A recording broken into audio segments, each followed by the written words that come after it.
બધાની વચ્ચે અમે જાહેર મંચ ઉપર સાધારણ સભા ભરી. એજન્ડાઓ બધા એક એક શિક્ષક સુધી અમારા એજન્ડા અહેવાલ પહોંચ્યા છે. એ અહેવાલ ઉપર એ લોકોએ અમને અરજીઓ પણ આપી, જ્યાં એમને એવું લાગતું હતું કે આમાં અમારે પૂછવું છે એની અરજી પણ આપી અને એના તમામ પ્રકારના જવાબો અમે મંચ ઉપરથી એમને આપી દીધા છે. પણ જે લોકોને સત્તા નથી મળી એ અમારો ખોટો પ્રચારને આ પ્રચાર કરવાનો પ્રયત્ન કરી રહ્યા છે. અંતરાલ પછી માન્ય મુખ્યમંત્રી સુધી રજૂઆત કરી અને અંતે રજીસ્ટ્રારશ્રીના પત્રથી આજે સાધારણ સભા મળી હતી. તેમ છતાં આ ભ્રષ્ટ વહીવટદારો એમના મળતિયા ચારપોટ લોકો જોડે હા હો કરી અને મેદાન છોડી સભા ભર્યાગ્રહથી નીકળી ગયા છે. આવનારા સમયમાં આ જિલ્લાના સભાસદો બહોળા પ્રમાણમાં રજીસ્ટ્રાર જોડે જશે અને આવનારી પહેલી બીજી તારીખે અમે માન્ય રજીસ્ટ્રાર જોડે ધરણા પણ કરવાના છીએ. આ જે ભ્રષ્ટાચાર ઓકડા છે એ ઓકડા આજે પણ કાગળ ઉપર એમને પ્રસ્થાપિત કર્યા છે. ઓકડાનો અમારે એક પ્રશ્નનો જવાબ આપ્યા વગર અહીંથી મેદાન છોડીને ભાગી ગયા અને અત્યારે એસી પણ બંધ કરી દીધી અને બેનરો પણ અમારા પૈસાના ખર્ચે બનાવેલા બેનરો એ પણ જૂટવી લીધા અને માઇક પણ તરત બંધ કરી દીધું. ડિરેક્ટરો કોણ છે એ પણ એમને લેખિત આપ્યું નથી. સ્ટેજ ઉપર જે પણ કાર્યકર્તા બેઠેલા હતા, જે પણ શિક્ષકો બેઠેલા હતા, એમનો પરિચય નથી આપ્યો અને એવું જ લાગવામાં આવ્યું કે જે તે એક જ સંગઠન સ્ટેજ ઉપર બેઠું હોય તો સ્ટેજ ઉપર આજની આ મંડળીની સાધારણ સભામાં સ્ટેજ ઉપર કારોબારી સભ્યો હોય, ડિરેક્ટરો હોય કે અન્ય કોઈ સંગઠન હોય એનો જવાબ પણ ભાઈએ આપ્યો નથી. બનાસકાંઠા જિલ્લા પ્રાઇમરી એટલે કે પ્રાથમિક શિક્ષકો છે, આખા જિલ્લાના શિક્ષકો છે અને એમનો સંઘ જોઈ રહ્યા છો ક્યાંક પોલીસ દેખાઈ રહી છે, ક્યાંક લાગે છે કે મામલો થોડો મુશ્કેલો છે. તો કે શું મામલો છે, શું વિવાદ છે? આજે 10 વર્ષના અંતરાલ પછી માન્ય મુખ્યમંત્રી સુધી રજૂઆત કરી અને અંતે રજીસ્ટ્રારશ્રીના પત્રથી આજે સાધારણ સભા મળી હતી. તેમ છતાં આ ભ્રષ્ટ વહીવટદારો એમના મળતિયા ચારપોટ લોકો જોડે હા હો કરી અને મેદાન છોડી સભા ભર્યાગ્રહથી નીકળી ગયા છે. આવનારા સમયમાં આ જિલ્લાના સભાસદો બહોળા પ્રમાણમાં રજીસ્ટ્રાર જોડે જશે અને આવનારી પહેલી બીજી તારીખે અમે માન્ય રજીસ્ટ્રાર જોડે ધરણા પણ કરવાના છીએ. આ જે ભ્રષ્ટાચાર ઓકડા છે એ ઓકડા આજે પણ કાગળ ઉપર એમને પ્રસ્થાપિત કર્યા છે. ઓકડાનો જવાબ આપવા માટે લોકો રહ્યા છે. અમે 16 પ્રશ્નોના પ્રશ્નો એમને પૂછ્યા હતા, એક પણ જવાબ આપ્યા ગયા છે. આ લોકો મને આ જિલ્લાના સભાસદો ક્યારે છોડવાના નથી. મંડળી એ સભાસદોના શેરભંડોળ, સભાસદોની બચત અને ફરજિયાત બચતના આધાર ઉપર ચાલતી સંસ્થા હતી. આ વહીવટદારોએ બેંકમાં અમારું મકાન પ્રિય મોર્ગેજ કર્યું છે, 20 કરોડ રૂપિયા બેંકમાંથી ઊંચાવ્યા જે સીસી લીધી છે અને ધિરાણ કરીને ખોટા ખર્ચાઓ બતાવે છે. આજે મિત્રો હું ચેલેન્જ સાથે કહું છું કે જે ઓકડા જમા પૂંજીમાં છે તે ઉધાર પૂંજીમાં મળતા નથી. આટલી અમારી માગણી છે કે એમને ચોખવટ કરી આપે. ધિરાણ કરવું છે,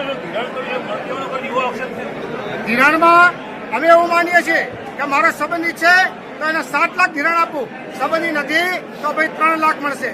ભૂતકાળમાં મારો કોઈ સભાસદ મળતો હતો તો 4 લાખ રૂપિયા મૃત્યુ સહાય મળતી હતી. આજે 1 લાખ રૂપિયા હાલવા પણ એમને તકલીફ છે. ભૂતકાળના વહીવટદારોએ 15% ડિવિડન્ડ આપ્યું હતું, આજે 11% આપવાના પણ એમના ફોફા છે. માત્ર ને માત્ર બોનસની કટકીમાં એમના રસ છે.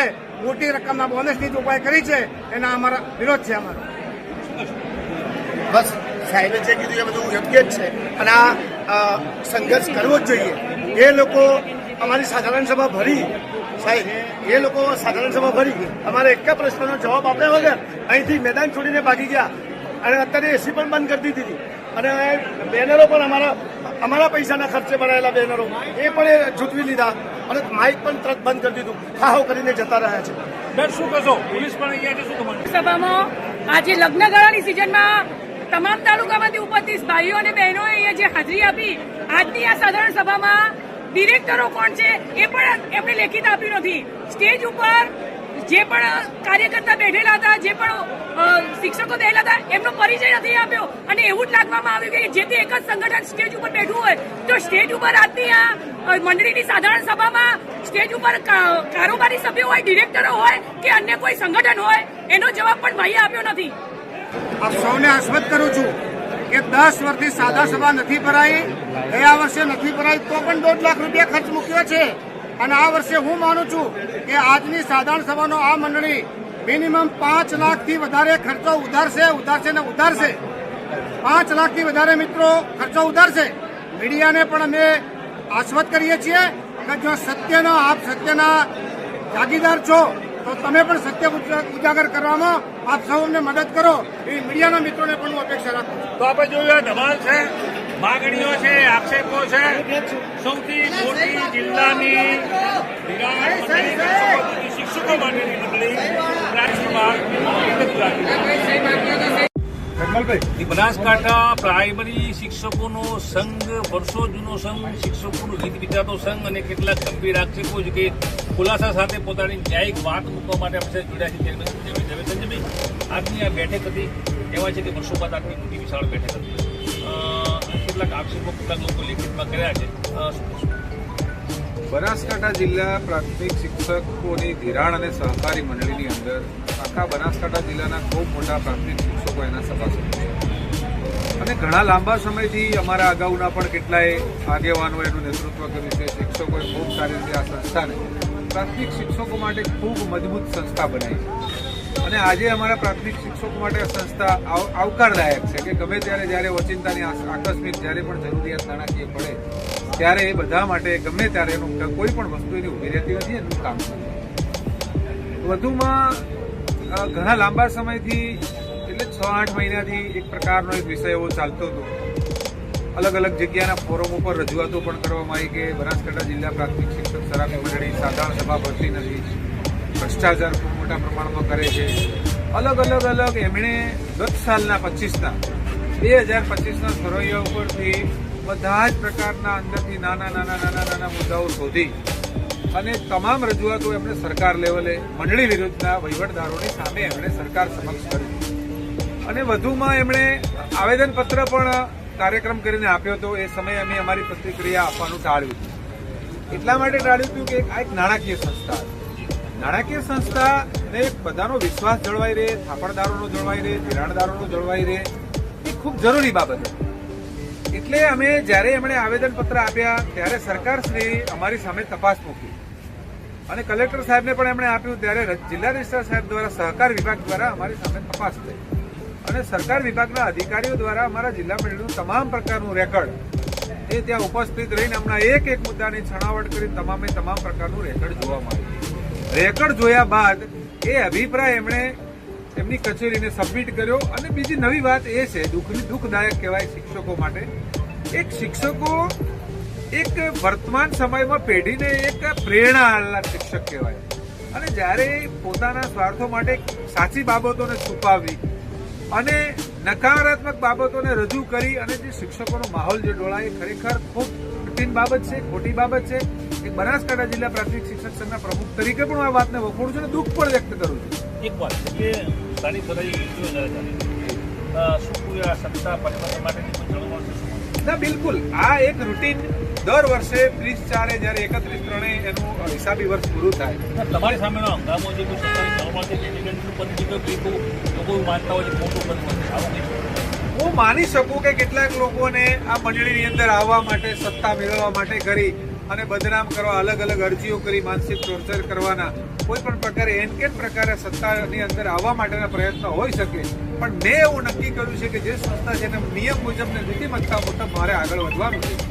જિલ્લા રજિસ્ટ્રારે જે તપાસ કરી એ તપાસનો ક્લીન ચીટનો રિપોર્ટ એ કોઈ પણ પ્રકારની ગેરરીતિ નથી થઈ, કોઈ પણ પ્રકારની અંદર અનિયમિતતા નથી એવો સ્પષ્ટ રિપોર્ટ જે અરજદારે અરજી કરી હતી એ અરજદારને રિપોર્ટ પણ ફાળવી દીધો છે. તેમ છતાં પણ જિલ્લાના શિક્ષકોને, સભાસદોને ગુમરાહ કરે છે અને એ રિપોર્ટ એમના શિક્ષકોના ધ્યાન ઉપર નથી મૂકતા. એનું મને ભયંકર દુઃખ છે. તો આ તો તેઓનો ખુલાસો સંજયભાઈ સ્પષ્ટ કરી રહ્યા છે, કોઈ ગેરંટી નથી અને જિલ્લા રજિસ્ટ્રારે તેઓની અગાઉની અરજીઓને ક્યાંક તપાસ અને તે બાદની ચીટ આપી છે. તો હાલનો આ હંગામો અને ચેરમેનશ્રીનો ખુલાસો ક્યાંક ને ક્યાંક આ હંગામા વચ્ચે આવી રહ્યો છે. જોવાનું એ રહે છે કે પુનઃ જો કોઈ તપાસ થાય તો જિલ્લા રજિસ્ટ્રારની અગાઉની તપાસ અને હાલની આ જે બાબતો છે તેમાં શું સામે આવે છે. આજે ડીસા તાલુકાના રસાણા ગામે શિક્ષકોની સરાફી મંડળની મળેલી બેઠકમાં હંગામો સર્જાયો હતો. પ્રમુખ અને અમને મુદ્દાઓનો જવાબ આપતા નથી તેવું કેટલાક જે વિરોધ કરનાર જે સભાસદો હતા તેઓનું કહેવું હતું. જોકે આ બાબતે ટુડે ગુજરાતી ન્યૂઝે ચેરમેન સંજય દવેનો પણ સંપર્ક કર્યો હતો તો તેઓએ સ્પષ્ટ કર્યું હતું કે અમુક અંગત નાની મોટી જે સમસ્યાઓ છે તેમાં પરિવાર છે મારો, અને પરિવાર સાથેની વાર્તાલાપમાં ક્યાંક કેટલાક લોકો મને બદનામ કરવા માંગે છે, જો કે મારો પરિવાર છે અને તમામ બાબતોનું હું સમાધાન લાવીશ. તમામ સાથે વાર્તાલાપ ચાલી રહ્યો છે, સુખદ અંત આવશે તેવું પણ તેઓએ જણાવ્યું. આપણે જણાવી દઈએ કે જે પ્રમુખ અને જે મુદ્દાઓ છે તેમાં આજે ખાસ કરીને મિટિંગ રાખવામાં આવી હતી. આજે મિટિંગ હતી, સભાસદો સાથેનો સીધો જે સંવાદ હતો, અને આ સંવાદમાં પ્રમુખ અને તમામ લોકો જે જોડાયા હતા તેઓ સાથેની જે વાત છે, જેમાંથી બનાસકાંઠા જિલ્લા પ્રાથમિક શિક્ષક અને ગ્રાહક સહકારી મંડળીની 66મી જે વાર્ષિક સાધારણ સભા ડીસાના અસણા ખાતે યોજવામાં આવી હતી. આ સાધારણ સભામાં કેટલાક સભાસદો દ્વારા 16 મુદ્દાઓની રજૂઆત કરવામાં આવી હતી. તેને લઈને ભારે હોબાળો થવા પામ્યો હતો. દ્રશ્યોમાં આપણે દેખાડી રહ્યા છીએ તે રીતે બનાસકાંઠા જિલ્લા પ્રાથમિક શિક્ષકો ધિરાણ અને ગ્રાહક સહકારી મંડળની 66મી વાર્ષિક સાધારણ સભાનું આયોજન અસણા ખાતેની એક ખાનગી હોટલમાં રાખવામાં આવ્યું હતું, જેમાં સંઘના પ્રમુખ સંજય દવેના અધ્યક્ષસ્થાને આ મિટિંગ યોજવામાં આવી હતી. આ સાધારણ સભા મુદ્દાઓની ચર્ચા બાદ પૂર્ણ કરવામાં આવી હતી, ત્યારે કેટલાક સભાસદો ઉભા થયા હતા. તેઓ દ્વારા 16 મુદ્દાઓને લઈને રજૂઆત કરવામાં આવી હતી. જોકે સભા પૂર્ણ થઈ હોવાને કારણે આ મુદ્દાઓ પર ચર્ચા કરવામાં આવી હતી, અને પ્રમુખ સંજય જે દવે છે તેઓ એજન્ડા મુજબના કામોને વાત કરી ચર્ચા કરી તેઓ ટીમ સાથે ત્યાંથી રવાના થઈ જતા તે બાદ હંગામો સર્જાયો હતો. અને સભાસદો પૈકીના કેટલાક, જેમાં સુરક્ષા પટેલ જણાવ્યું હતું કે 10 વર્ષ બાદ સાધારણ સભા બોલવામાં આવે છે, એજન્ડા પ્રમાણે જવાબ આપ્યા નથી, અને સ્ટેજ પર એક જ જ્ઞાતિના લોકોને બેસાડવામાં આવ્યા હતા. આ સંઘમાં ડિરેક્ટરનો પરિચય આપવામાં આવ્યો નથી. આગામી સમયમાં 2 તારીખે જિલ્લા રજિસ્ટ્રાર કચેરી ખાતે આ મુદ્દે આવેદનપત્ર આપીશું તેવો દાવો તેઓ કર્યો. ત્યારે આ વખતે જિલ્લા સંઘના પ્રમુખ સંજય દવે સાથે ટુડે ગુજરાતીની જે વાર્તાલાપ કર્યો હતો તેઓએ સ્પષ્ટ કર્યું હતું કે સાધારણ સભાનો સમય હતો એ પ્રમાણે શિક્ષકો આવી ગયા હતા. એજન્ડા પ્રમાણે અમોએ સભા પૂર્ણ કરી દેવામાં આવી હતી. સભાના સમાપન બાદ રજૂઆત કરવામાં આવી હતી. 2000 શિક્ષકોની વચ્ચે સાધારણ સભા યોજવામાં આવી હતી, અને એજન્ડાની ચર્ચાઓ પણ કરવામાં આવી છે. અમારા વિરોધમાં જે પણ અરજી આપવામાં આવી હતી તેના તમામ જવાબ પણ કરી દેવામાં આવ્યા છે. દર વર્ષે સાધારણ સભા યોજવામાં આવે છે. આ દાવો ખોટો છે કે 10 વર્ષે યોજવામાં આવી છે. એજન્ડા સાથે સાધારણ સભા યોજાય છે. શિક્ષકોનો કોઈ વિરોધ નથી. કેટલાક લોકોને પદ લેવા છે, જેના કારણે શિક્ષકોને ગેરમાર્ગે દોરી રહ્યા છે. અમે દરેક બાબતે જવાબ આપવા તૈયાર છીએ. અગાઉ પણ આપ્યા છે અને હજુ પણ આપવા તૈયાર છીએ. અમારા ઉપર ગમે તેવા આક્ષેપ કરી બદનામ કરવાની માંગ થઈ રહી છે, પરંતુ પ્રમુખ તરીકે જે મારી જવાબદારી છે તેનું મને સંપૂર્ણ ભાન છે, અને તે રીતે હું કામ કરી રહ્યો છું. આ સાધારણ સભામાં અંદાજિત 2000 શિક્ષકો ઉપસ્થિત રહ્યા હતા, અને હોબાળો જે થયો હતો તેમાં ક્યાંક સંજય જે દવે છે તેમની ટીમે પોતાની જે રજૂઆત હતી તે રજૂઆતને આગળ ધપાવી હતી, અને સ્પષ્ટ તેઓએ કહ્યું હતું કે જિલ્લા રજિસ્ટ્રારે તપાસ બાદ ક્લીન ચીટ આપી છે. આ અમારો પરિવાર છે, શિક્ષકોનો મારો પરિવાર છે, અને તેઓના જે પણ પ્રશ્નો હશે તેનું નિરાકરણની મારી જવાબદારી બને છે. તમામ સાથે હું સંવાદ કરીશ, ને આ બાબત છે તેનો હું નિરાકરણ લાવીશ તેવું તેઓ જણાવ્યું.